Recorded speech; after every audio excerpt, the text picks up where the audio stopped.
guys, I hit the bong and now I am here.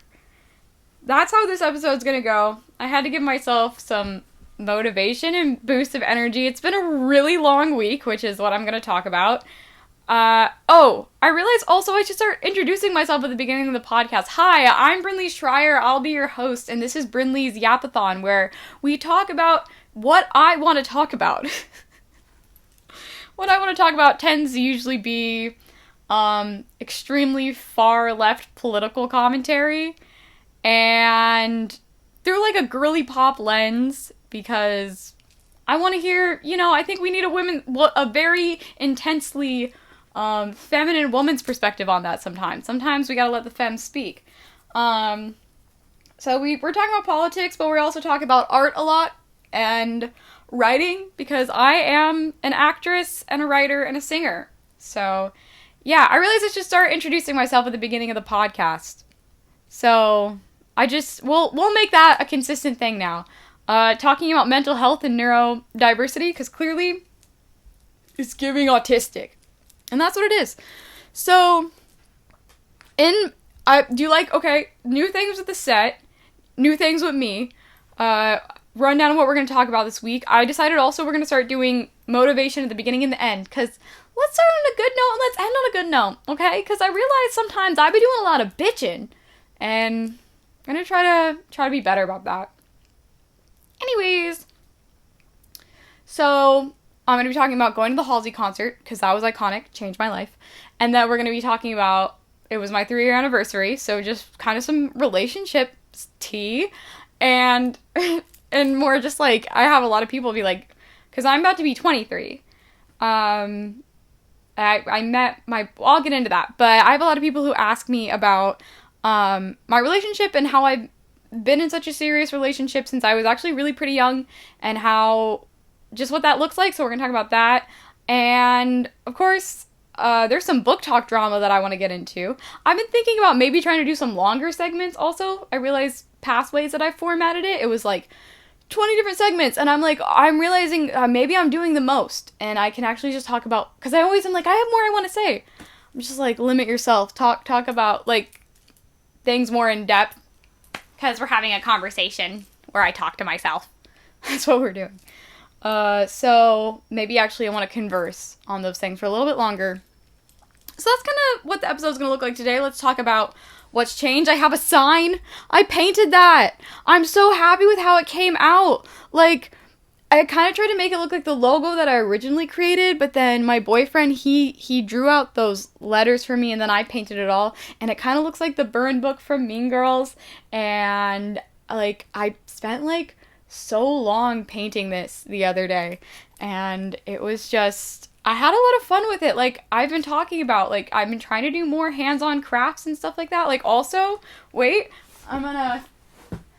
okay, I actually have a little stool here. You guys didn't know that, but this is a little stool right here where I put my feet up sometimes. Maybe you have seen it, but surprise, so I can sit here. Anyways, but like, I took this tank top. It was like a really baggy tank top on me, and I took it in, and I used the scraps from the rest of that skirt that I made. I put a little star on it. So, like I said, I'm trying to do more hands-on crafts. Like, I'm trying to get off my phone, and somehow I still managed to chronically be on my phone, which is pretty impressive. But other than that, like, I've been trying to do more hands-on stuff. So, I did those two artsy things. It was in the same day. I was just, like, really locked in.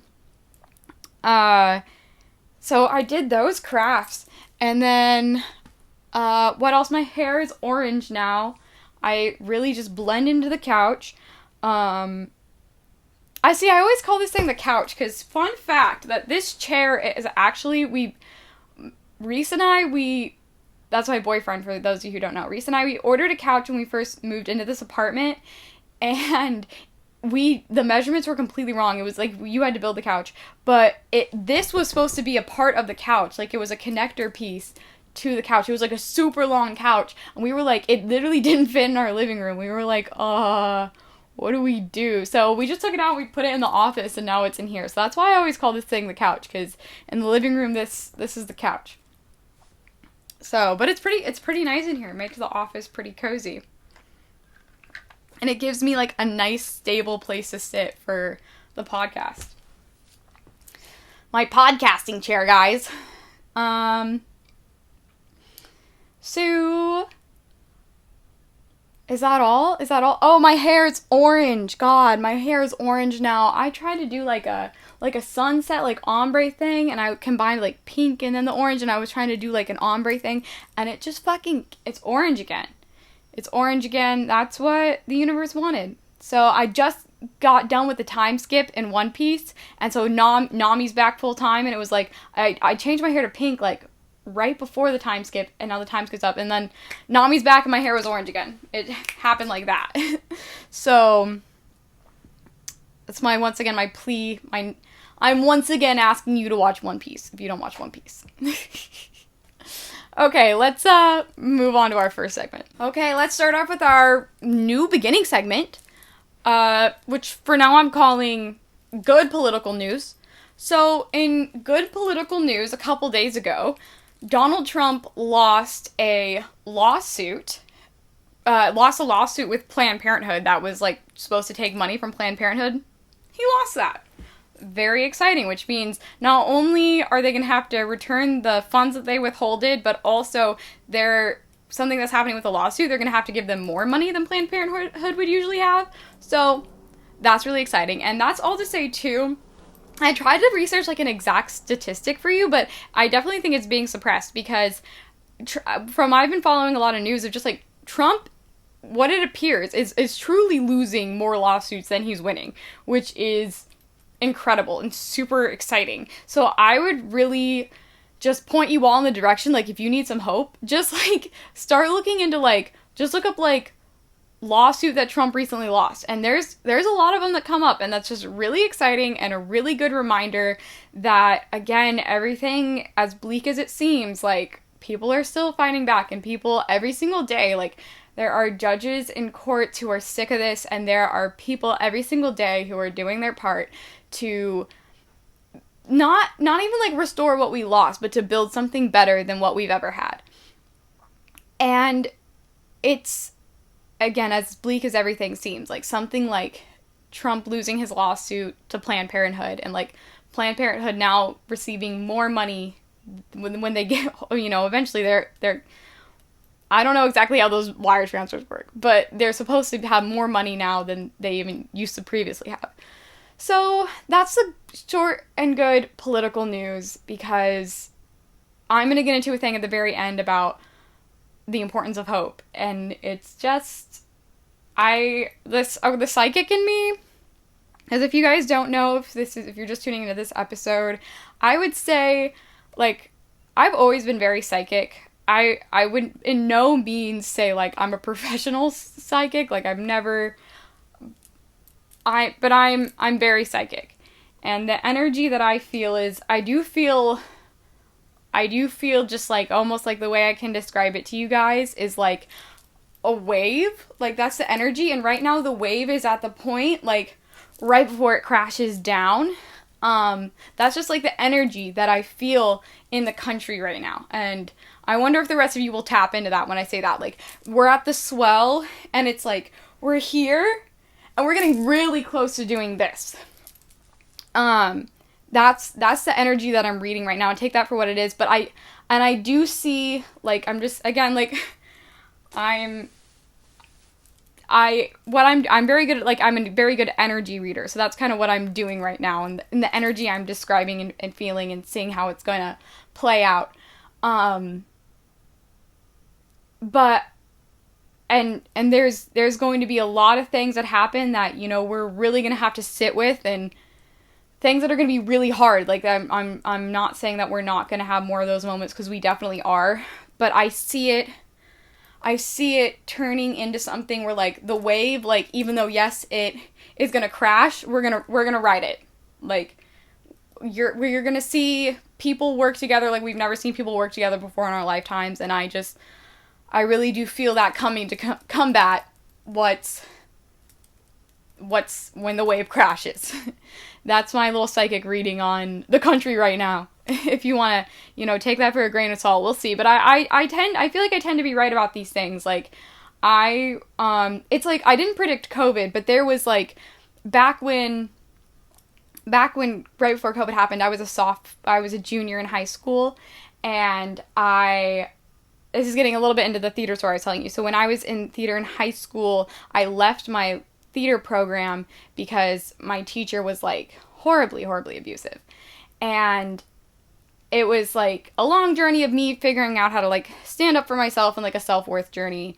Again, I won't get into that full story, but it was something I had been debating, like, quitting, leaving, because the environment was so horribly toxic, for, like, a minute. And I was at a really weird point, because I was like, I want to still be here because I want to get credits and get experience so I can go to college for this. It was a weird back and forth thing. And so, like, literally, like, a week before, 2 weeks before the COVID lockdown happened, I left the program. Like, I felt this energy of change. And I was just like, I had felt like something was coming. So then what I interpret that as was, what was coming was me quitting the theater department. So, like, I quit the theater department because I felt that energy. And then when COVID happened, I was like, oh no, that's what I was feeling. So, if any of that made sense, that complete babble that I just did, that's kind of, I guess, the referential thing of how my psychic intuition works. Like, I tend, at least how my psychic intuition pulls through, I tend to start behaving the way I guess I just start behaving in the way new trends appear, like, 2-3 weeks before they appear. I'm ahead of the curve. That's how I stay ahead, guys. No. But that's, for me at least, a whole psychic woo-woo about me. I tend to just, like, live out things energetically, like, a little bit right before they happen. Just because just to give you a reference on how my psychic intuition works, guys. Okay. Guys, I finally, through this podcast, figured out how to use Do Not Disturb on your phone. It took me that long. Like, I'm actually so bad with technology. Like, it's horrendous, and I'm horrible at responding to text messages and everything. And now that I have Do Not Disturb on, like, I kind of forget how to turn it off. So if I don't respond to anyone, that's why. And I'm sorry. Well, but, yeah.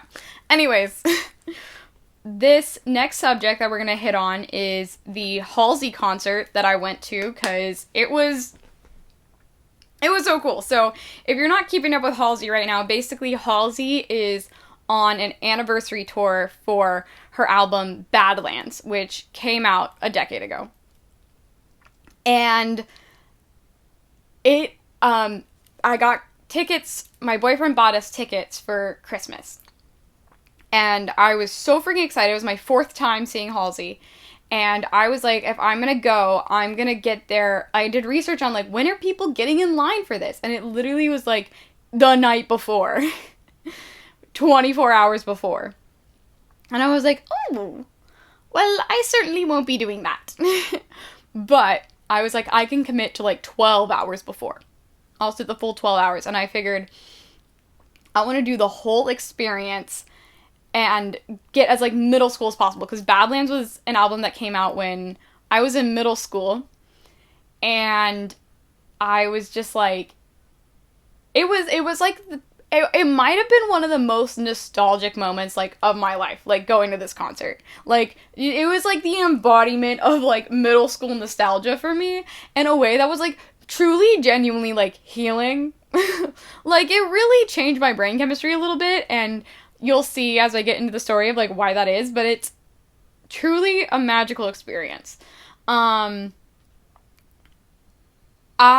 got there at, I think it was 7:40 in the morning. I left my apartment at, like, 6 in the morning. I packed everything.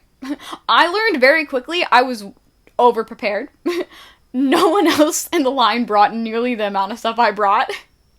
And the trade-off I had to do, it was, shout out to my boyfriend for being my pack mule. But I packed a Hunger Games book. I packed my Nintendo Switch so I could play Deltarune. I packed Halsey's poetry book. I packed so many snacks. I packed my outfit to change into, makeup to do there. I was wearing so many layers. It was cold. It's January. So I brought a sleeping bag to sit on. It was a lot. I was doing the most. I learned that very quickly. Everyone was really nice about it, but I was doing the most. Because I've never camped out for a concert before. Because I've never really thought it worth it to do that. I also haven't been to, like, the only general admission concerts I've ever been to were Halsey both times. And that first time for that first Halsey concert I went to, it was my first Halsey concert, and I was not camping out for that. I should have, in hindsight. Because this was a great experience. But it does take a certain type of crazy to do it, I think. You meet the real ones in line, which I'll get into. So I got there around 7:40, and there was the big VIP line of, like, people in tents who were sleeping out, like, overnight, which I was just like, I guess, yeah, like, if I had VIP, maybe that would change how early I get there. I still don't think I would get there, like, 24 hours before. I just don't think I have it in me. But, like, full respect to the hardcore ones who do, because that's, like, the 12 hours was a lot, but it was really cool. The environment was really cool. Like, I would say for the most part, at least the people who get there really early, everyone was so nice, like, very communicative, like, very fair. And the thing is too, like, Halsey's staff, like, her security staff are great. They're so friendly, like, and very communicative, like, they're fantastic. And I had heard this online, so it was really nice to see it in person. Just that, like, people weren't just, like, for, like, trying to be nicer to kiss Halsey's team ass. Like, they really did a really, really good job. And anyway, so I got there, and I accidentally got on the VIP line because I saw, like, a group of, like, 3-4 people, like, across from the VIP line, like, on their phones, like, chit-chatting, and I thought, like, oh, they're, like, people from the line who are stepping out for a minute to do something. So I get in the VIP line, and I'm very quickly told, like, oh, no, like, this is VIP line, like, general admission lines over there. And it was, like, the 3-4 people over at the front. And I was like, oh, okay, because I thought I was going to be, like, 20th back getting there at the time that I did. And then I ended up being 6th in line.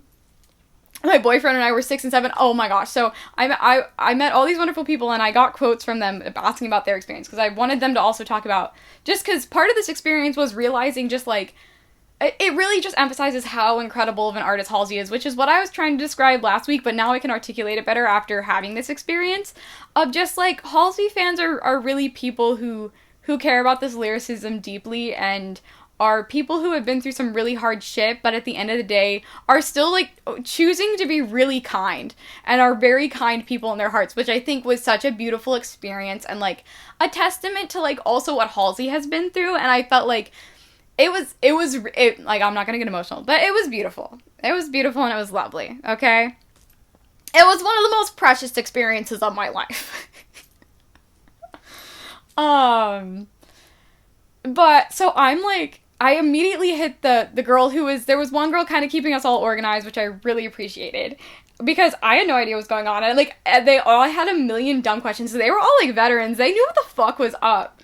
And they answered all my questions. They knew all the answers. They were so patient with me, and I really was like, God, I'm that, like, kid at class who's like, I just moved here. That was the energy I was giving off. But they were all cool as fuck with it, and I appreciated that. But I immediately hit her with a 6-7 joke when I realized my boyfriend and I were 6th and 7th in line, and I was just like, I was just, like, living, walking brain rot for them all day. I'm certain of it. And I kept trying to blame it on my, like, I mean, I know they all said that they were gonna watch this y'all are gonna watch this episode, but I kept being like, I just have younger brothers, and it's so true, I do have younger brothers, but I'm really chronically online, clearly, like, I have a podcast. But they're all cool as fuck, but also I think it's interesting, because, like, I'll really get, which, like, shout out you guys watching, like, love you guys, is that I think in person I'm a lot quieter than I am. Like, obviously on a podcast you have to talk for the whole time, but it's just, like, it's funny, because I can give you but then in person, I think people find this shocking about me a lot. When they first meet me, is I'm usually, like, but then once I get going, I'm on a hamster wheel and I can't stop. Anyway, so around, like, 8:39 in the morning, the craziest thing is that, and I saw this online too, and I was like, amazed, totally real. Halsey buys everyone in line like donuts and coffee from like Starbucks. Like gets like, you know, the big like packs to like bring out to like everyone waiting in line. And I'm just like, that is just so kind and just such a nice gesture. Like Halsey really does a phenomenal job of just being so real. There is an authenticity to Halsey that I think it is part of why Halsey as an artist has always resonated with me, because Halsey's like whole thing is just like, I'm gonna be myself no matter what people think, no matter how like cheesy people think it is that I'm experiencing these emotions, or the intensity that I perform at which, or whatever about Halsey. It's just like, and Halsey is just so authentic, and like Halsey's a hell of a performer, but it's the whole time it's Halsey. It's it's so she's just such a good performer. It's fucking crazy.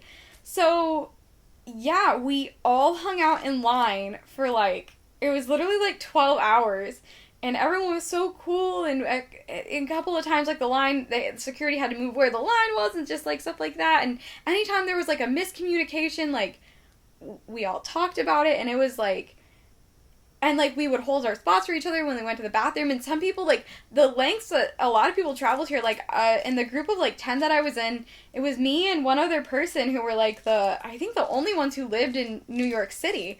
So it was just so cool to see how far people will travel to see Halsey. And I mean, every time other than this time and the first time I saw Halsey, I've also traveled pretty far. But just like hearing their stories of like how they had all peripherally interacted before, and then this was like, or they recognize each other from Twitter and stuff like that, and it was really cool to experience that all day, and then also just talk about similar things and interests with the fans and what you liked about the music. And it was just a cool bonding experience to like make those friends then before you go on the show, so then like when a certain song comes on that maybe you wouldn't have, like, you know, it's like not one of your favorite songs, you know, you just know that someone else who you just spent all day with, this is like their big moment tonight, they're so excited for this song tonight. And it's just like, it really made the whole experience just like so much more fun. And it was, because I got a lot of comments, I posted a TikTok about going, and I got a lot of comments of like, why would you do that? And it's for friendship and joy and whimsy.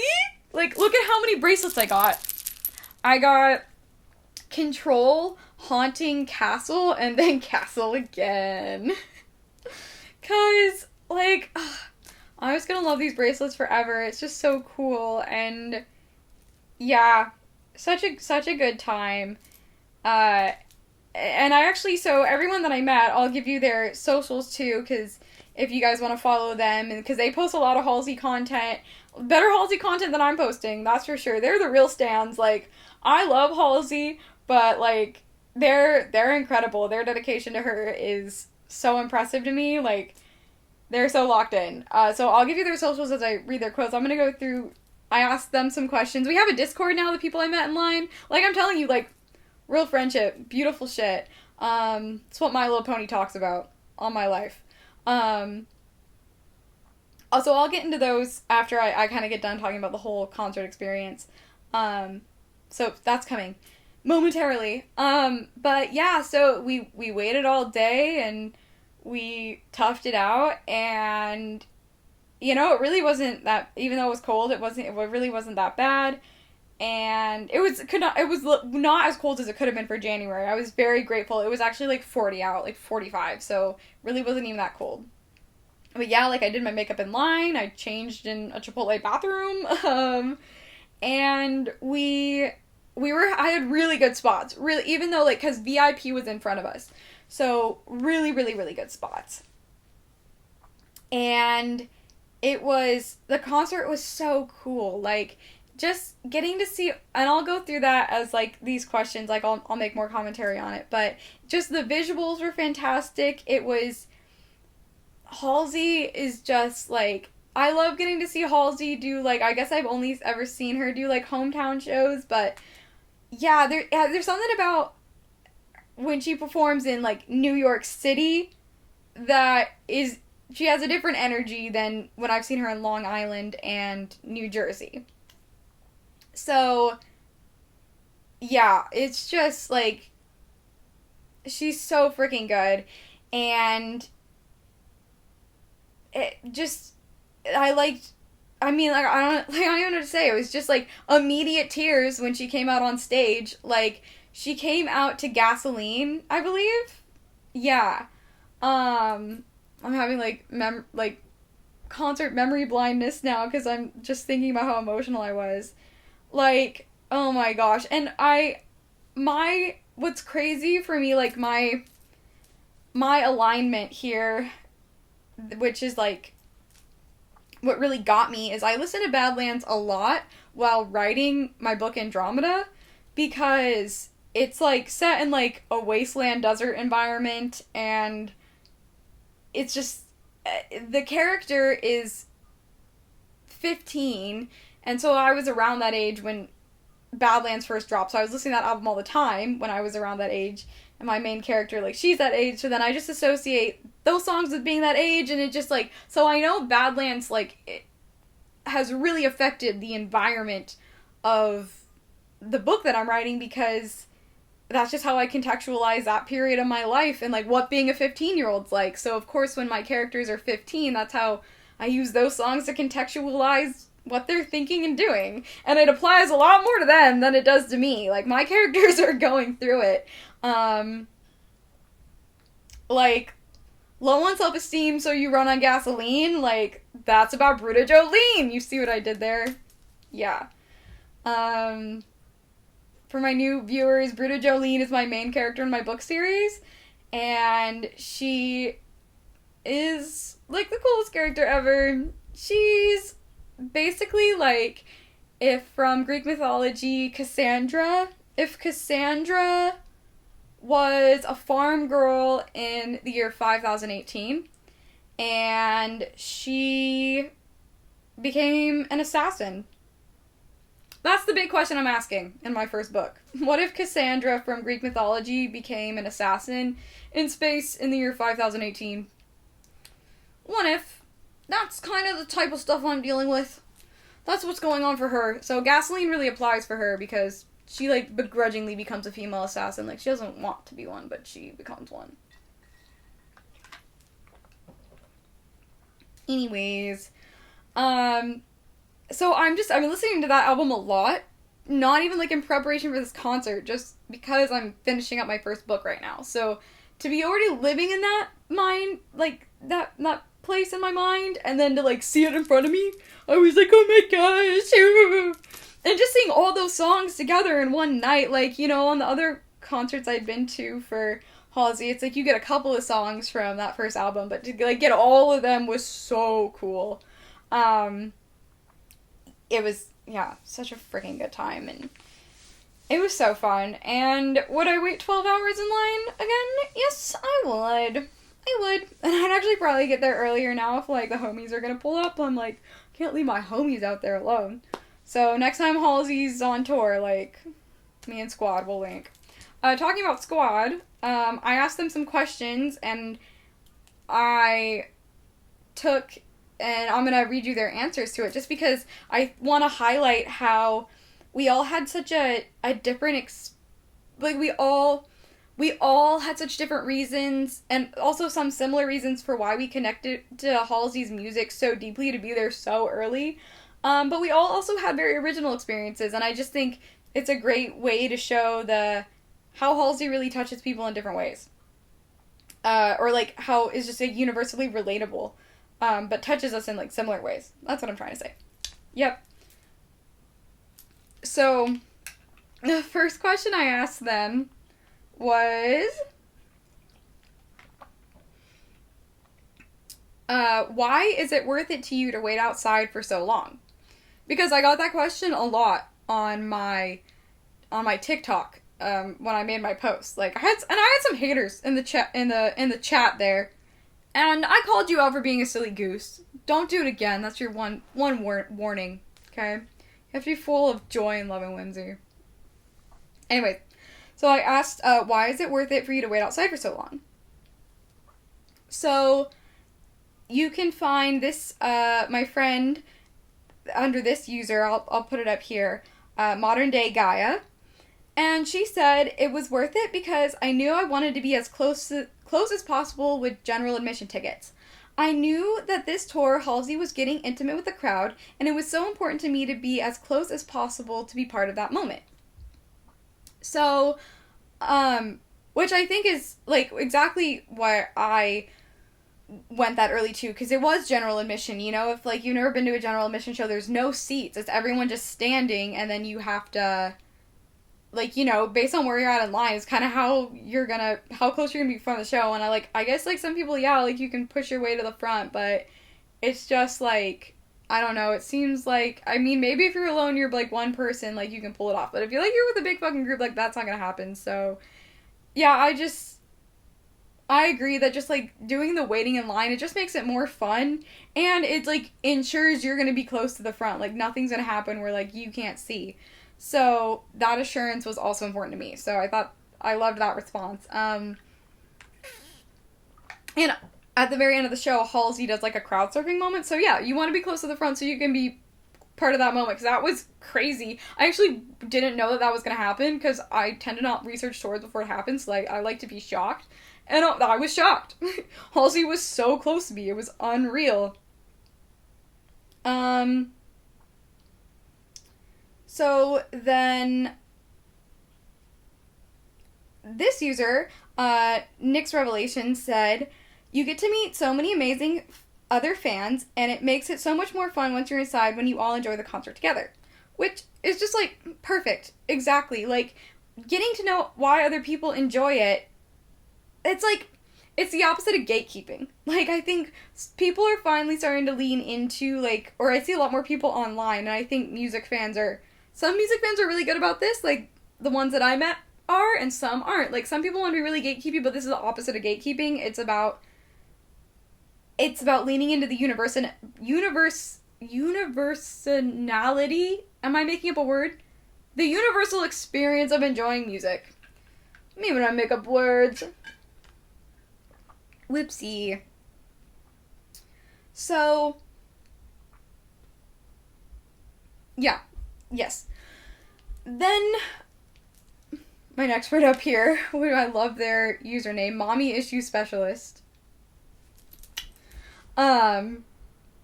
She said, "I started camping out at 11 p.m. the night before.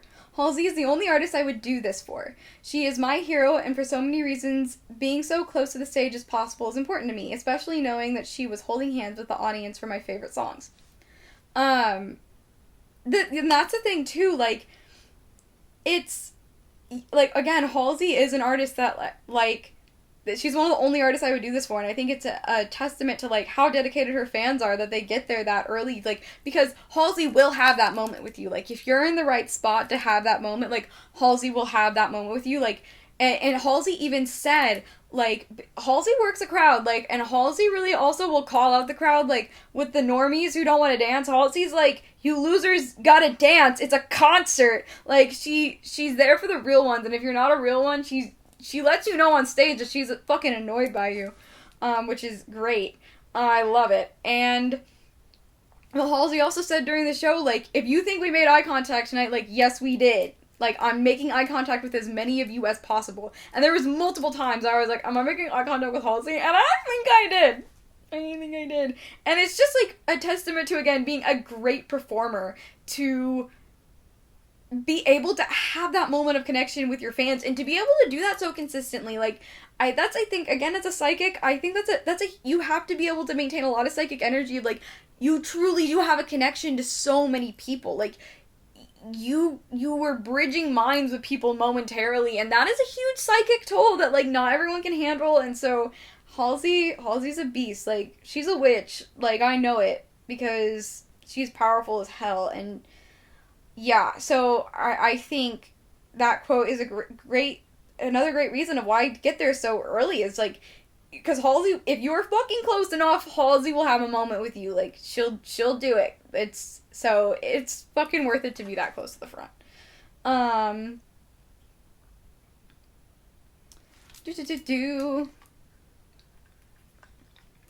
Last quote for this question. So,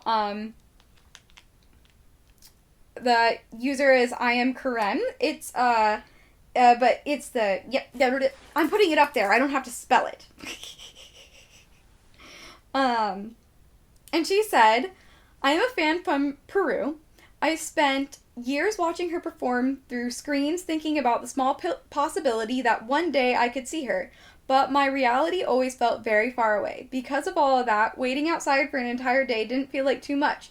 She's one of the people I admire the most, and also being able to connect with fans who love and admire her for the same way that I do is really beautiful and emotional. Everything felt surreal. Finding you all during... Oh, she was talking to our... we're talking in the group. But she said, finding you all during my first solo trip to the US in New York, a place where everyone told me to be careful because it was too dangerous, and having the group make me feel safe and comfortable is one of the best experiences. For me, this concert has been the best experience of my life. Which is just, like, that quote is just so, like, so touching. Like, Jesus Christ, you're precious.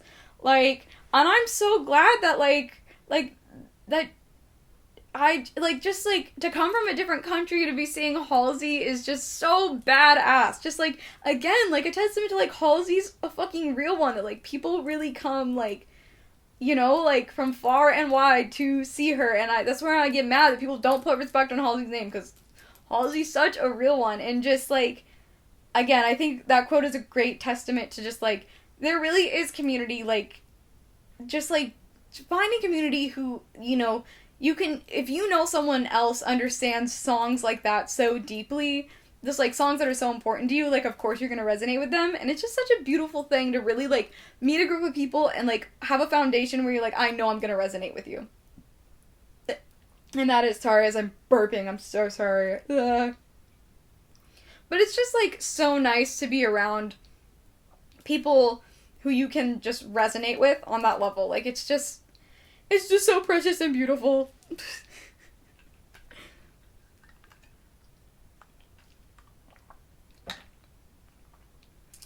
Okay, so we're going to move on to question number 2. And question number 2 was, what moment from night 1 had you the most emotional? And then this is, again, mommy issue specialist. So the quote is, when she started singing Ghosts. Last year, I made 10 years no contact with my mom. Halsey and I share very similar stories, and Bad Lads came out the same week that I was kicked out of my home. I decided to get I'm searching for something that I can't reach tattooed in honor of my journey, with this line being the first line in her debut song. The second moment was when she came into the audience to sing the end of Is There Somewhere when she crowd surfed. And that was another thing, like that quote is so beautiful and, like, vulnerable and real, of just, like, talking about, like, the very real struggles that, like, and Halsey represents that too, of, like, someone who's had very real struggles, and again, what I said earlier, like, is overcome and, like, is a kind person, and is someone who, and it's just, like, beautiful that Halsey gives other people the opportunity to, like, see themselves, like, just, like, the come-up story, knowing that we can all grow and, like, just, like, and just, like, the level of vulnerability we were all allowed to have with each other, because we all know that we've all been through similar things if we love Halsey, and to meet a fan who has such a similar story to Halsey and grew up, she shared that she grew up in a similar area to Halsey, is just, like, is really cool to see just, like, how close to home it was. Like, that was a very beautiful experience, and then I also felt very grateful that, like, everyone was being so vulnerable and willing to share things about themselves, and just, like, why the music was touching, because, like, all of us are touched by that music for, like, different hard, very raw reasons, and to just, like, be honest and open with that, like, that's very beautiful, like, that level of transparency could even exist among strangers meeting each other for the first time. So I just, like, again, the value of a Halsey concert is that just, like, people are very much real and raw in there, and I just, like, again, that was part of what made the experience so beautiful. This next quote is from Angel, LLM, multiple underscores, yeah. I'm gonna put them all up here so people can find them. And they're much better Halsey content online than mine. Angel said, again, this was, what was your favorite moment from night 1? Said, without me.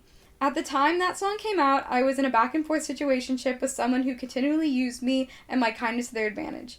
They only ever wanted to make themselves feel good, so when it came to me, I never mattered. Felt that one when Without Me came out. Yikes. that quote hit me, because I was, again, this is what I'm talking about, the relatability, because, like, Angel, me too, like, yeah, like, I don't want to think about my situationship from back then, like, that was top 10 most traumatizing situationships in the history of ever, so I really understand that, and just, like, to also have, just, like, to know that, like, that's what I love about music and connection. It's like, when I went through that experience, like, I felt so isolated and so alone, and just, like, to know that other people have been through the exact same thing, and it's like, hey, we're all still here, and I would never let anyone treat me like that ever again. It's just, like, a beautiful thing to see other people have strength in the way you've had to learn how to have strength, and I think, again, everything is stronger in community, and just to have that experience is, and just find people who relate to that experience, which, again, Halsey united us with that feeling, so, again, my gratitude to Halsey. This next quote comes from the user Miranda X Jean, and she said, when Halsey called out my little 15-year-old self and said to be present for them because we deserve it no matter how long it took us to get to the Badlands tour. And I just... No, because that was a moment that really got me too. Like, for real. Like, that moment hit me like a truck. I started sobbing, crying. My boyfriend, who's, like, a more casual Halsey fan, because I've gotten him into Halsey, was really just multiple times like, she's crying again. Like, have me being like, it's okay, it's all good. That moment, like, I felt like a psychic connection to my younger self, like, when I would sing Control, like, a little bit too intensely in my room to myself, like, yeah, that moment when Halsey said that really just, like, took me to a place, so, unreal. So, this next quote comes from, Karem again. She said, when I saw her smile up close for the first time, I bought my concert tickets and my flight tickets only 5 days before the show. I packed my dreams and decided to live. Halsey and I made eye contact during Is There Somewhere, the song I'd always dreamed of hearing live. Something inside me really changed. Since that concert, something has shifted in me, which I'm just like, that's so beautiful. Like, the power of live music is so incredible. And just, like, again, yeah, like, Halsey really will make eye contact with you. Like, she's just a real one like that. And just, yeah, the interpersonal connection that was able to be developed with others at this concert, and also between every single person in the audience and Halsey, was just, like, chef's kiss, beautiful. So we'll move on to question number 3. Okay, now for question number 3. It is, I asked, how did you get into Halsey? What did she mean to you then? What did she mean to you now? And I'm actually going to answer that question first. And for me, I got into Halsey through Tumblr because people would use a bunch of Halsey songs for Raylo edits. And I was a big Raylo head back in the day. I was then. I am now. And I got introduced to Halsey through Tumblr and Raylo. And it just, like, back then, it was, like, some of the first, like, mentally ill music I had ever found. Like, for real mentally ill music. And that just really that was life-changing for me. To be able to express, like, mental illness and to be like, I feel a little deranged and fucked up in my head. Like, I don't think I'm like other girls. And the difference between me and other girls is I want to not be alive, was, like, me in middle school. So, yeah, finding a way to express, like, my discontentment with existence, that meant a lot back in the day. And I think that definitely translates into now. I think I obviously just have a more nuanced view, and I'm no longer trying to myself, which is, you know, I think Halsey's kind of expressed going through a similar, has expressed going through a similar journey of the relationship to wanting to be alive. That light and fun topic. But that's what I said earlier about, so what Halsey means to you now is, like, the continuation of being authentic and your authenticity, because there are people out there who understand what that's like, and unless you reach out into the dark for them and help grab them and they grab you. Like, you know, it's gonna keep being dark because it's like we're the light, we're the stars, and we have to shine our light on each other to find each other in the dark. Because that's beautiful. That's what Halsey means to me now. So, guys, can we repost this enough so that Halsey sees this episode? Please? Come on, guys. Come on, guys. Anyway, this is everyone else's much more well put together answer. This comes from Chloe. She said, Halsey graduated from the high school I went to. I know multiple people who were in her graduating class. Someone had basically posted a song and said, this girl went to Warren Hills, and that's where and from there I was a fan. A lot of people in the area were oh my gosh, sorry, I can't read this time. A lot of people in the area were like, I don't like her, but I never cared, and all I knew is that she made it the fuck out of this tiny town, and she truly inspires me to thrive for the same. Which, that quote is so cool, because Halsey also inspired me to leave my hometown, but then to meet someone from Halsey's hometown that's just, like, so ultra specific, and it's like, I know Halsey makes me feel that way, and I grew up in a different town than her, but it's just, like, that's just so cool. I can't even imagine, like, you know, I feel connected to the idea of that, but to literally have gone through the same thing from the same town is just, like, that's so cool, and I'm just, like, it's just dope. So, yeah, I think that's a huge thing that Halsey stands for, too, is just, like, really pushing and being relentless for the future you want. Oh, God, there's a fly in here. Guys. Oh, no. I hate that. I don't even know how. We haven't had windows open or anything. It's been cold. I hate that fly.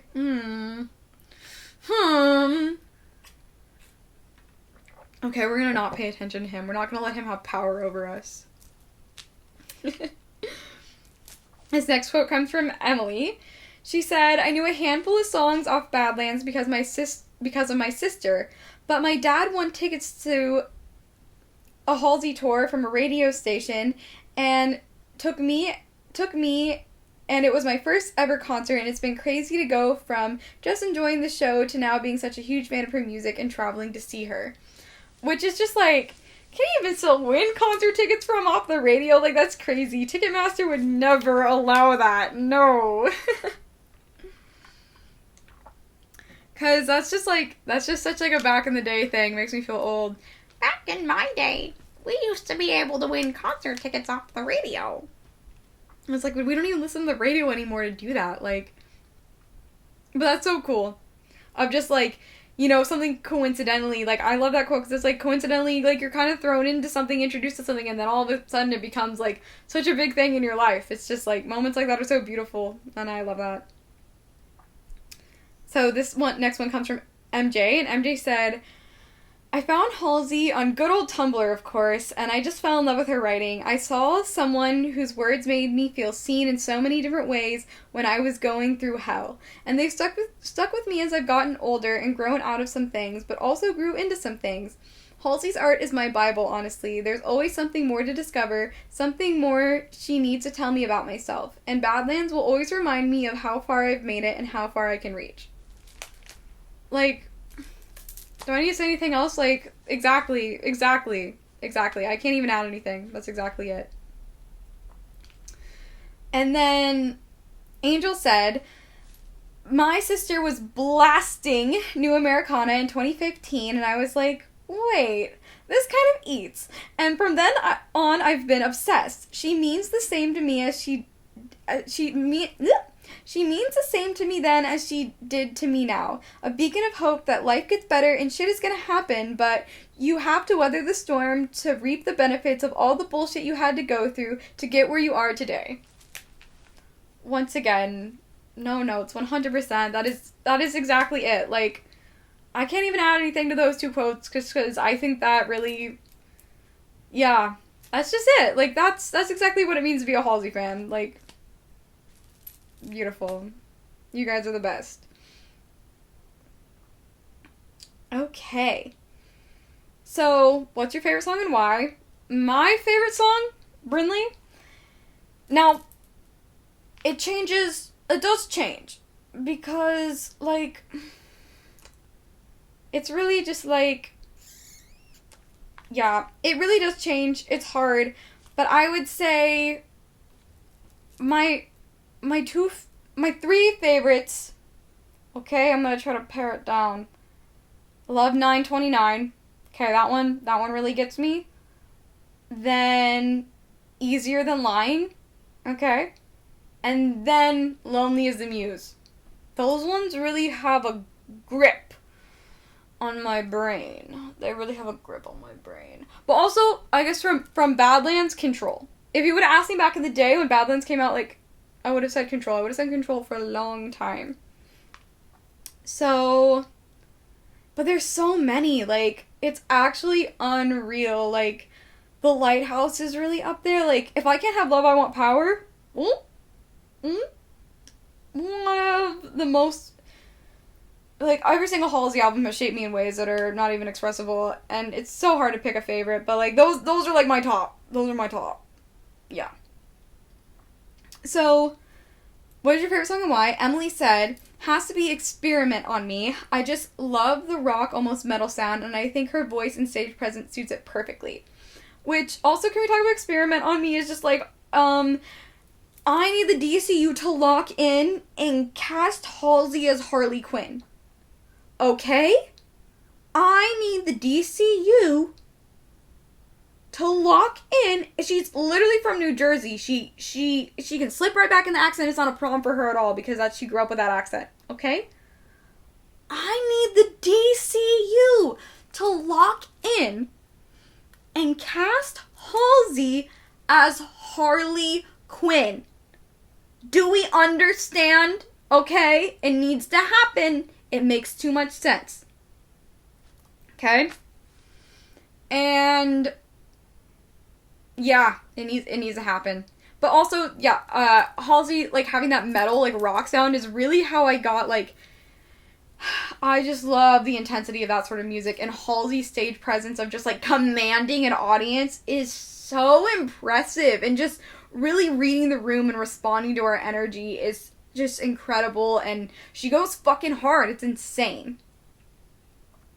So then, this is the final quote, and I'm sorry I didn't use everyone's quote for every single one, but then this segment was going to probably be, like, the length of a usual podcast episode, so I'm sorry. I meant to sit down, and I love you all, and all your responses to every single question were great, but unfortunately I had to sit down. So this is the last quote from Angel. Angel said, "Oh, there are so many, but recently I've been lonely as the muse. I would say she writes this song for the writers. I've always been the sexual spectacle of men, and it's like I'm never enough for something more. So the lines, I've mined a couple diamonds from the stories in my head, but I'm reduced to just a body here in someone else's bed, and I will always reassemble to fit perfectly for you or anybody that decides that I'm of use," really hits home for me. Is just, yeah, Lonely as the Muse is just, so where do I go in the process? I'm just an apparatus. I've inspired platinum records and platinum princess. It's just, yeah, that whole song makes me feel a little insane, and just Angel being like, it's for the writers, like, yeah, because that whole song I could do an essay on. It's just, so that one just hits for me. But as you can see, like, my homies put in a lot of quotes, and we all genuinely really liked each other, and again, like, I think it's worth it if you're a real one, like, showing up early in the morning and making friends for the concert. It's just a fun time. I'll definitely do it again.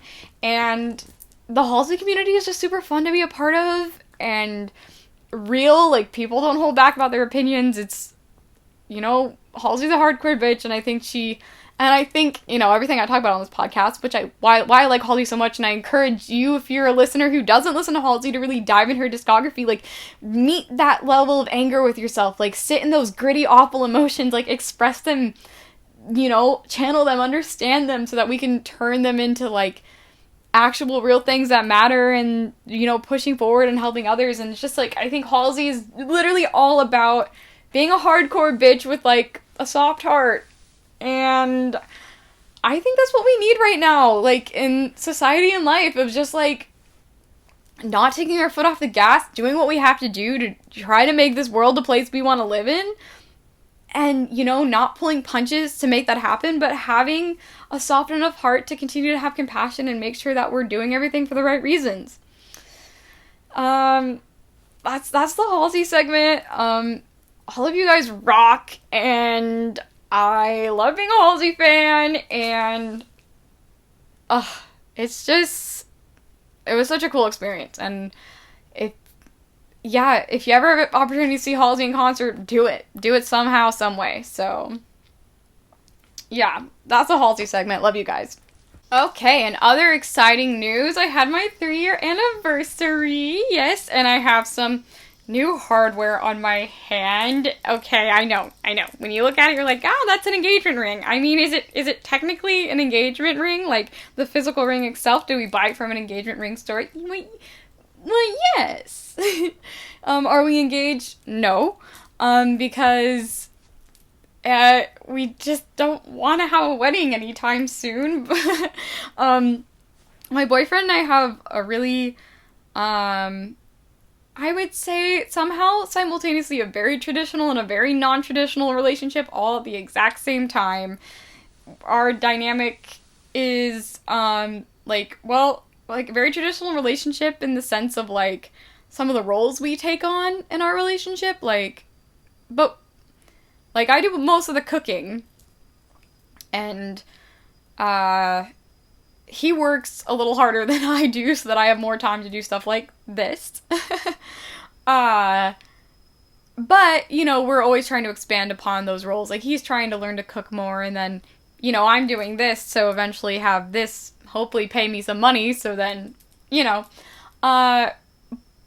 and another traditional thing about a relationship is he's the only person I've ever gotten, little silly with. So that makes, from that standpoint, our relationship pretty traditional for me, just because, yeah. Which I did not expect that to be how my life went. And yeah, like, but we have a very healthy relationship. I'm going to kind of explain how we got to this point. Like, we started dating when I was, like, 19, turning 20, and now I'm almost 23, and again, we'll have been together for 3 years. But the ring, yeah, we don't want to get married till we're, like, turning 30, till maybe, like, he's turning 30, because planning a wedding feels like a big responsibility right now that, like, I just don't feel up to the task to doing. Like, I just don't feel up to the task to throwing a wedding. I don't think I've met the right people yet, so that, like, I don't feel like I've met enough of my friends, because I'm gonna have friends as I get older. Like, I feel like if I have it now, I'm gonna be excluding some really great best friends that I haven't met yet. So, also, just, like, the economy sucks. Like, nobody right now, like, wants to be your bridesmaid and pay a fuck ton of money to go on vacations and shit for your wedding, because the economy sucks. So it's just, like, not a fun time to have. I just don't think it's a fun time to have a wedding. I don't want a wedding right now, and I don't want a wedding for another couple of years. But my boyfriend wanted to get me a ring, because we do plan to spend the rest of our lives together, and, like, we've talked a million times about how, you know, all the futures we have, and when we have kids someday, and I really don't think either one of us could ever live without each other. So he got me a ring, like, I guess it's, like, technically just, like, a promise ring, but it's, like, the world's nicest promise ring ever. It's literally gorgeous, and I'm obsessed with it. But I've been getting a lot of questions about the, like, so are you engaged, are you not engaged? And it's, like, it's not, like, that simple. And I think that's really great, just, like, relationships nowadays can kind of take these forms, whereas, like, if this was even a couple years ago, it'd be a lot more likely that we'd be peer pressured into getting married super quickly and stuff like that. And so it's, and again, it's not that I don't want to marry him or he doesn't want to marry me. It's just, we're just, like, clearly, like, you don't get someone a ring like this if you're playing around. If you're not playing around, words, hard to talk. But yeah, I'm in a very, very healthy, stable relationship, which I feel like a lot of women who are total man-haters actually tend to be because they have extremely high standards for how a man should treat them and what they expect out of a relationship. And they tend to have really deep female relationship and connection. So they expect, if they're going to have a relationship, like an intimate partner, that person also has to be just as emotionally intelligent as any of their friends, if not more. And so I'm just going to kind of tell you the story of how my boyfriend and I got together and where we're at now, and just maybe that hopefully, talking about like Halsey and stuff like that, like finding hope in a really dark place. Like Halsey just got engaged recently, so it's so excited to also see her like having gone through this journey and now is really happy. It's just really beautiful. So here's I'm gonna give you the tea on like my relationship, for those of you wondering. So my boyfriend, his name is Reese. When you can find him at the Instagram handle Cheeseburger Cats. Yeah, I'm dating Mr. Cheeseburger Cats, that big meme page that you don't even realize you're following, but you are. It's so when we first met, we met my second year of college, and I was in this really crazy phase of life where I was deeply untrusting of everyone around me, because the year before that, I had just basically gone through like a friend group breakup with my best friends from high school, and they were really like my best friends, the closest I had really ever been to like a group of people, and we had a really, really, really messy friend group. Like you see the memes on TikTok, like, oh, your past friend group, like, lore, like, don't get me started, like, and it was really messy, and it really messed up, like, my sense of, like, it really messed up my ability to trust people, like, fundamentally. And I had gone through the thing that I went through in theater in high school, like, right before that, so back to back, I had been, like, really backstabbed by, like, the most important people in my life. So I was just not open to anybody at all, and I completely shut down. I was completely inside myself. Like, I was going through, like, a full, like, ego death transformation because of how that impacted me. And I had just been, like, crashing out for a little bit there that first year that I lived in New York, because I just was very unwell, and and then I was in New York. There's so many people, so sensory overload. Like, I didn't trust anybody. And the classmates I had at the time, I met some really great classmates, but there was some really, like, truly, like, I had some classmates who, they disgust me as human beings. Like, I'm gonna say it. Like, y'all were nasty in your soul, okay? And so that was really warping my sense of trust, too, because I was like, and now I can finally see how truly terrible everyone is, but it's just I happen to be surrounded by some really, like, terrible people at that time period. So, they were also skewing my perception of just how, like, I was really going through, like, a phase of, like, there is no one you can trust ever again. It was just, like, super dark and, like, super, So and I was not as polite as I am now. I was just, like, and not intentionally, I wasn't trying to be rude, but I just also wasn't, like, I just didn't have the energy to perform, like, niceties. I was very closed within myself. I was just, like, I felt like there was this dark cloud and dark aura over my life. And so, when I met my now boyfriend, when we first met, we met in the kitchen dorms at our college. And all the stovetops were taken, and I remember my very first thought I ever had about my boyfriend ever. He walked into the kitchen, and I saw him look around, and he, like, was realizing there were no stoves available for cooking. And my first thought about him was, well, this guy's gonna have to fucking wait like the rest of us. Because I just waited 45 minutes, so that was why the thought was going through my head. And I go back to cooking, I have my headphones in, and I feel someone tap on my shoulder, and I look up, and I'm like, oh, it's the guy from earlier.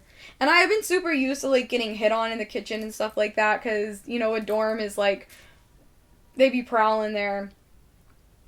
And I was just like, ugh. I took my headphone out.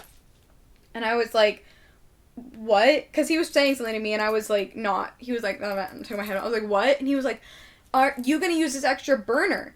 Because, like, could I use it? I only need one burner. And I was like, no one had ever asked me that before. I was like, what? And he was like, and I just was confused. I didn't understand the question. There was a lot of sound and my headphone was in, and he was like, the burn, can I, it's okay, I'll ask somebody else. And I was like, no, like, dude, whatever, like, it's okay, just use the burner, like, it's fine.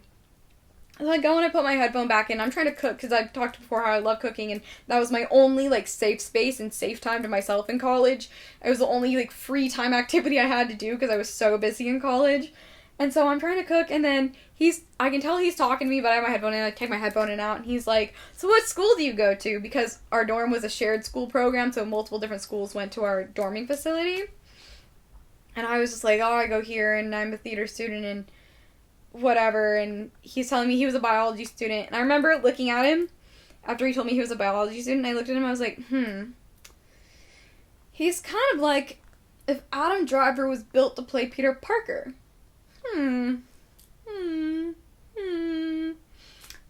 that was, like, the first thing that made me be, like, interested. But then, because I was in such a horrible place, I remember be like, shut that down. Like, no, you can't have those thoughts about anyone. No, don't even get your hopes up. And I immediately, like, shut it down. And so, anyways, he's now making small talk to me. I've taken my other headphone out. I'm just like, okay, I'm talking to this guy now. And we're yapping, and he is like, oh, do you have a roommate? And I was like, yeah, I have a cat, because my cat came with me to college, and I didn't have a roommate, I only had my cat. He was registered as an emotional support animal, and he was like, oh my gosh, like, my mom has 4 cats. He, like, pulls out his phone, starts showing me photos of his mom's cats, who I've met all those cats, but I remember the first time seeing them, like, he's giving me details about these cats. I remember being like, damn, I don't care, because I was a bitch. And I was like, I'm trying to cook. But he got really excited. And I was like, cool. He was like, I'm, like, really deprived of cat time. Like, can I come over and, like, play with your cat? And I was like, what a fucking line. I was like, this guy really thinks I'm gonna fall for this. Like, whatever. But then he was cool. So then we were talking, and I was like, I guess, yeah, you can come over sometime and, like, hang out with my cat. Thinking, again, that was a total line, right? But I was like, he's kind of cute, so maybe I'll entertain it just a little bit. So then, a couple days later, he comes over, and I remember I let him in the room, and I walked over to my bed, and I was plugging my phone in to the charger, and I turn around from plugging my phone in, and he has my cat scooped up like a baby, rocking him, like, kissing his head. I remember being like, what the hell? Because before, one of my ex-friends from high school, moved out to New York and moved into the same building as me and decided to start going to the same school as me. And that didn't end well. The fucking voices. But when he had come over to my room, my cat had, like, would stay in the corner and, like, perch up like a little scaredy cat and, like, glare at him. And this ex-friend of mine would be like, Brinly, I don't think your cat likes me. And I'd be like, why wouldn't he like you? I'm sure he's just nervous to have someone in the room. So, no, my cat didn't like you, bro. He didn't like you, but he immediately loved Reese. And so that was, like, a huge green flag to me immediately, because I'm like, me when I'm psychic and my cat's psychic, and we read your energy psychically, and we know if you're good or bad off the beat. But Reese really came over, and he actually, like, played with my cat for, like, 2 hours. Like, I, like, sat on my bed and watched him sit on the floor with my cat, like, playing with it. And I was like, okay. And then he was like, okay, see you later. And that was, like, the first time we ever hung out. And I was like, but I initially was like, this guy's cool. Like, he was talking about, like, architecture in the city and stuff like that. And I was like, huh, like, cool. Like, I just, like, it was, like, a normal conversation. Just, like, it wasn't, like, I didn't feel like I was being hit on. Like, I just felt like I was, like, hanging out with a friend, which was really great. That I think our relationship started there. And it was the mutual interest over my cat, Light, that kind of, like, gave us an excuse to hang out the first couple of times, because he really, my boyfriend now, like, if you know him, he loves cats. Like, I've never met a person who's has such a connection with animals. Like, my boyfriend has such a connection with animals, and he, like, really, if he doesn't hang out with, like, a cat or, like, a pet, like, he does start going a little crazy. So I was glad that was good for him to get that cat time in. But we then didn't talk for several more months because I happened to be in the Addams family, and I was playing Grandma Addams, and, like, I was starting to kind of like him, but I also wasn't there yet where I could admit that to myself, like, or just, like him enough to want to keep hanging out with him, and that was still even a hard thing for me to admit back then, that I wanted someone in my life like that. Like, I was being very avoidant because I was protecting myself after I'd been, like, so hurt by people that I trusted. So I was being very, very avoidant, and he would always in the hallway make sure to, like, say hi to me. He would talk to me in the kitchen, and I remember always being like, because I was in such a bad place, I'd be like, why is this guy, like, what's his angle? Like, what's his deal? My boyfriend just, like, thought I was cute, and he was like, oh, the cute girl's in the hallway again. Like, he's told me this, and I was like, he was like, oh, like, she's funny, and and we always say I used to be off-putting. Like, that's exactly what I was being. I was like, like, I don't know what this guy wants from me. I'm like, he wants to be your friend. Like, he's being nice. My boyfriend's just super friendly. So, I was also playing Grandma Addams, and so I started kind of enjoying his company, so I, like, didn't want to then have to invite him to my show, and, like, it's not very sexy to be playing Grandma Addams. I talked like this in the show the whole time! Like, I had my lines and I'd say it like this. When you're in Addams! Like, that's what I was doing. Like, now he can see that. That's fine. Like, I already got this. He has to deal with the fact that I played Grandma Addams now. But back then, that was a deal breaker, hypothetically. He probably would have been cool with it. And now I wish he had seen that performance, so that was my bad at depriving him of that. But I was in that show, and then we still hung out, like, a couple of times here or there. There's so many just different random stories I'm choosing to leave out because we could be here forever. But basically then we didn't go out for, like, a date until that, we met in October. We didn't go out for, like, a date until January. And so we started going out that January, and from there it was kind of just, like, we, like, went on one date, and it all just, like, accelerated from there very quickly. And it got to the point where, like, we were basically living in each other's rooms all of a sudden. And that was really scary for me because, again, I had been being extremely avoidant. But then all of a sudden it started being, like, I got so used to him being around that the nights where he wasn't around, or if we would go, like, a day or so without talking, something that used to annoy the crap out of me. It still does. See, he doesn't charge his phone. I'm going to put him on blast right here. He doesn't charge his phone. It drives me insane. It used to drive me insane in college. And I'd text him, and then he wouldn't text me for, like, 3 hours. And, of course, because of, like, trauma brain and what I had went through with, like, in high school, I was like, oh my gosh, like, he's doing it to me. You know, and I would tweak out and worry about all these things. And then he just was like, oh, my phone was dead. But, like, his phone really was dead, which, again, I'd be like, what a line. This guy's lying to me. No, this guy's phone really, he doesn't charge it to this day. This happens to this day, and it drives me insane. So I started putting a second charger out so that when he would come over and sleep over, I could plug his phone in for him. And 2 years into our relationship, I was like, why do you think I had, like, 2 chargers in my room? I only had one Apple product that needed to be charged. He was like, I just thought you had 2 chargers. I was like, no, the other charger was for you, so you would charge your phone. Like, but, yeah, so we started seeing each other pretty much constantly, which was pretty scary for having been avoidant, and I only had, at that point, made, like, one real connection in college, which is with my best friend, Victoria. And so she was the only new person I had connected to, and, like, she was a woman, so I felt pretty secure trusting her. But my boyfriend obviously is a man, and so that scared me. I just felt like I was really, really struggling with my trust. And so then we got into, like, basically a situation where his ex before me, she still lived in the building, and there was still kind of some things, like, he needed to sort out with her, because they had been in a relationship for a really long time. And at one point, while him and I were still seeing each other. Like, we weren't officially dating or anything. Like, we were just hooking up. So we were both trying to be nonchalant, even though we obviously both really, really liked each other. But we were really trying to downplay it, like, for real. It's really comedic when I look back at how hard we were trying to play it down. So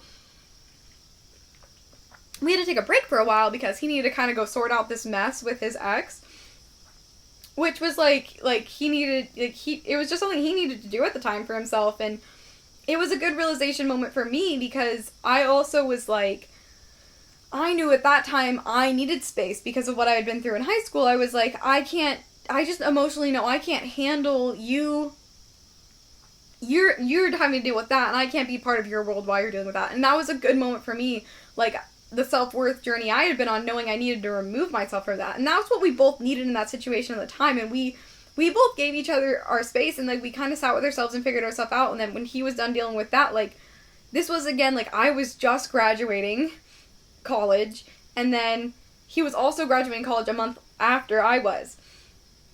And so I was, like, actually moving out of the dorm at this time, and then he got his thing sorted out with his ex, and then we were able to come back together, and he helped me move and everything. Like, at one point I needed him to watch my cat while I went home for a week, and he watched my cat, like, while we were still in this phase of, like, no longer seeing each other and keeping our distance from each other. But he was really helping me out because I just needed some help at the time, and I was really grateful that he was willing to do that. And so we kind of rebuilt our trust.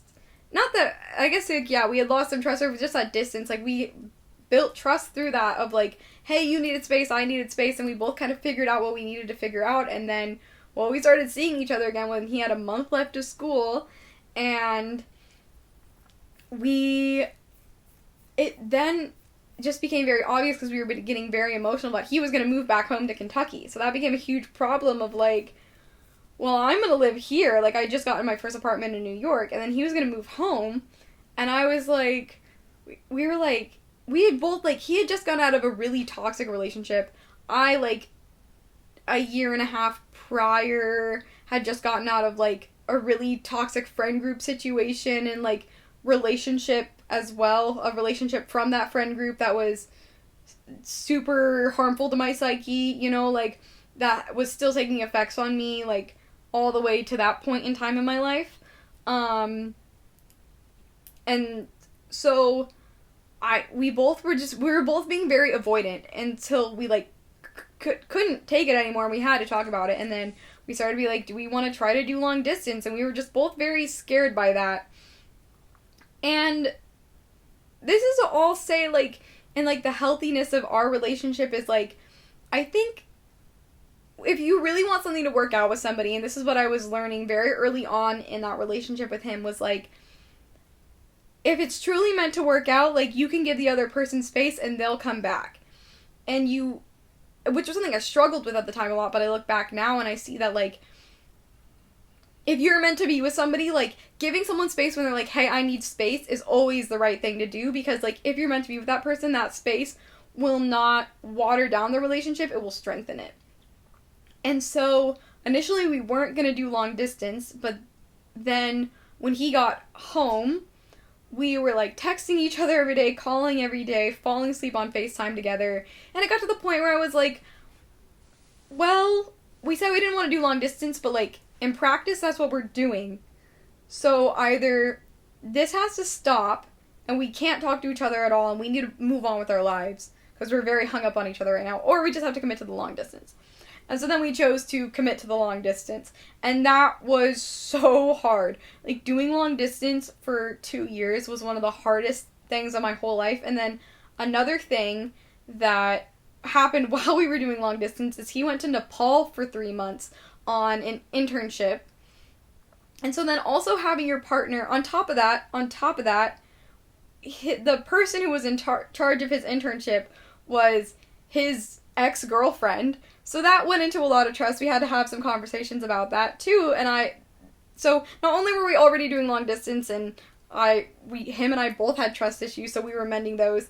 Then it, like, came to the ultimate trust challenge of, like, hey, and that really made me, those two things really made me realize, like, this is the person I want to spend the rest of my life with, because I wouldn't just be putting myself through this willy-nilly.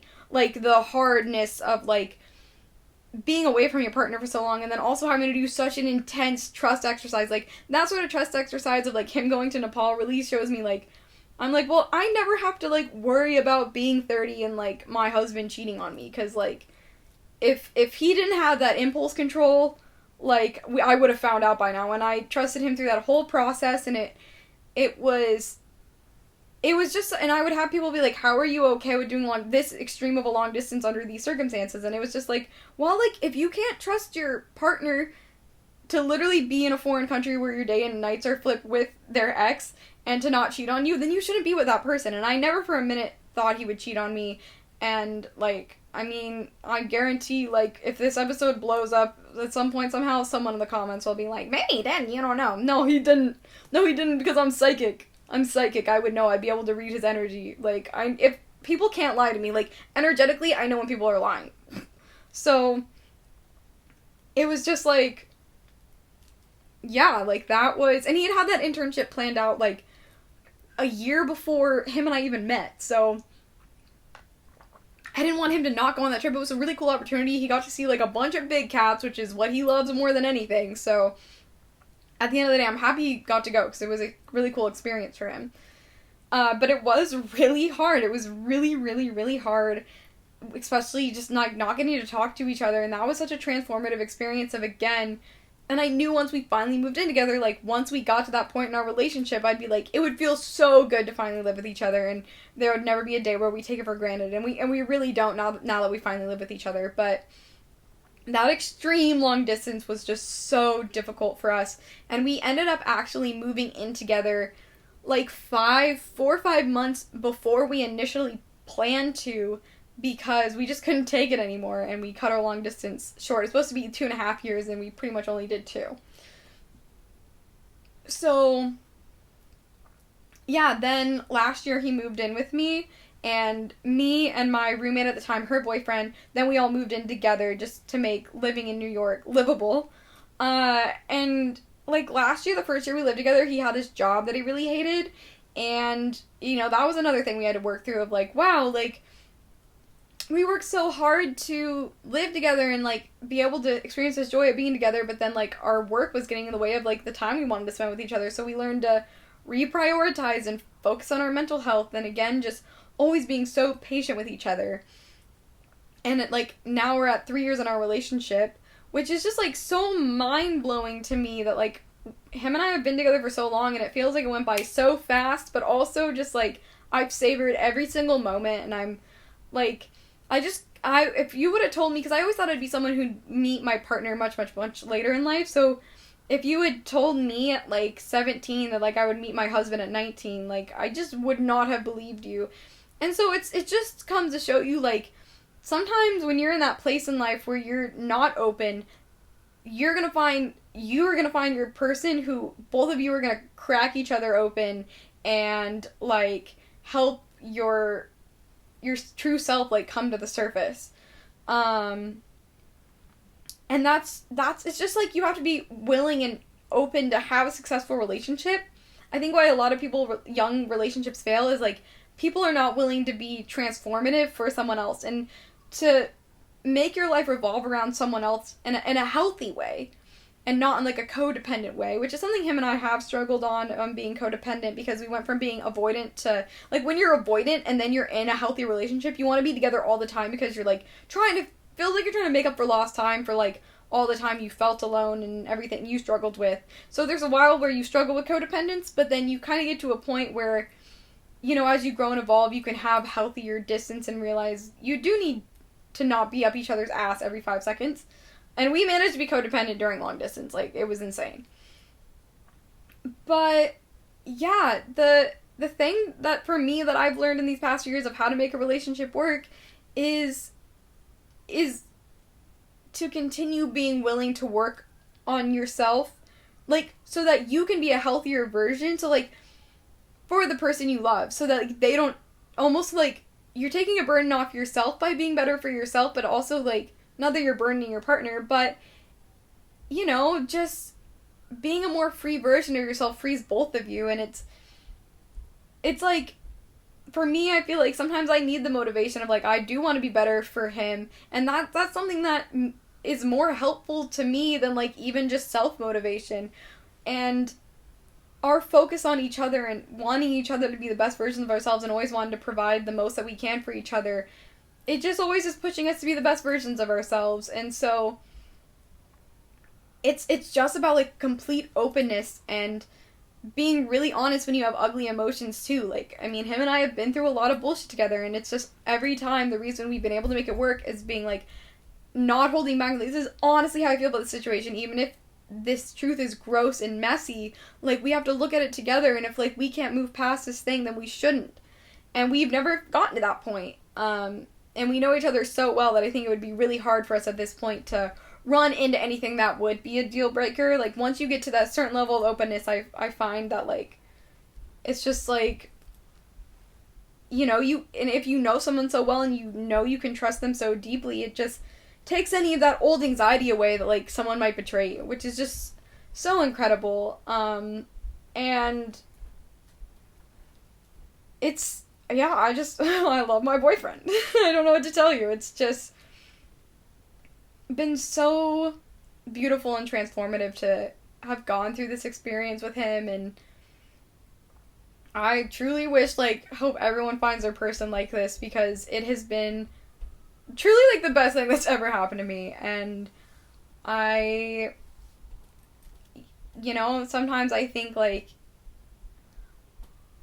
yeah, I want the big career and stuff like that, and he wants that for me too, and he's always helped me reach those goals, but I'm also, like, at the end of the day, if, like, I'm just gonna homestead with this guy for the rest of my life, and we're gonna catch up on the new One Piece episode, like, that's also good. So, having a partner that makes you feel content is really, at the end of the day, I think, this is gonna be the overall end message of, it's not the person who, like, you shouldn't, with your partner, feel so excited every day. Like, it shouldn't always be exciting and new, like, because that means there's some element of, like, not understanding what's gonna happen next. Like, we do exciting, fun things. We plan exciting, fun things, you know, where we don't know what's gonna happen next. But at the end of the day, there's a contentness of knowing, like, I'm always going to, no matter how hard life is going to get, I'm always going to be able to rely on you to face these things with you. And just the contentness of knowing someone else always has your back is, I think, the thing that makes a relationship worth being in. So, yeah, and I would love to do, like, if anyone has any questions or wants relationship advice ever, I think I have a pretty healthy relationship. Like, we really take care of each other. We really know pretty much everything about each other. Sometimes we'll learn, like, random new things about each other. Like, I learned the first time he broke or dislocated his shoulder, it was on a golf cart accident. And I was like, him and his friends were dicking around on a golf cart. And I was like, I found this out the other day. I was like, how have I been with you for 3 years and I'm just finding out this is how you just, like, you broke your shoulder as a kid? Like, what? So it's like, those are the type of things we don't know about each other. But, like, for the most part, like, we truly know everything about each other. Like, encyclopedic knowledge about each other. So, yeah, I could go on forever. This podcast is so long, so I'm gonna wrap it up. I love my boyfriend. Don't know what to tell you. Okay, let's finish off with the motivation for the end of the week, because this has been the world's longest episode ever. The thing that I saw this week that I'm letting motivate me is that hope is like doing the dishes. So you don't do the dishes because you think you do the dishes and you'll never have to do them again. You do them because every time you do them, it progresses you forward to the next bit of life just a little bit more. And that's like hope. Like, having hope is not mean, it provides you with the motivation to keep going just those next couple of steps, but hope is something you always have to revisit. Hope is not a perpetual state. Hope is something you have to re-find several times a week, and you always have to do it. And the second you decide things are hopeless, that's when you give up. That's when there's no chance that anything will get better because you've decided things won't get better. And, like, hope, if you develop the mentality around hope, that hope is like the dishes. Sometimes is it inconvenient and annoying to have to do? Like, yeah, it is. But do you need to do it so that you can cook dinner tomorrow night and nourish yourself? Yes. And that's what hope is like. So when you feel like hope is gone, just go out there and find it again, because it's a routine, ritualistic thing to do. If you treat hope like it's a ritualistic thing that you do to sustain yourself, and know that hope is not like the end all be all solution to like everything, the same way like doing, like I said earlier, like hope is dishes, you don't do them and think you're never gonna have to do dishes again. You know you do dishes so that you have to do dishes again next week. And if you know that you have to hope today so that in a couple of days you can hope again to push you on and on and on forward, keep doing it. I think that's the general theme, honestly, of this episode, between talking about what Halsey meant to me, talking about like how I found myself in this wonderful, beautiful relationship I'm in now. And again, this is all to say too, like the whole point is about like the way to live life, even though everything is super hard, is making connections with others at the end of the day. That's all we can do. All we can do is connect with others and continue to hope. So I hope you guys enjoyed this Yapathon. I'm Brinly Schreier, I'm your host, and I will see you next week. Have a great week, guys. Love you.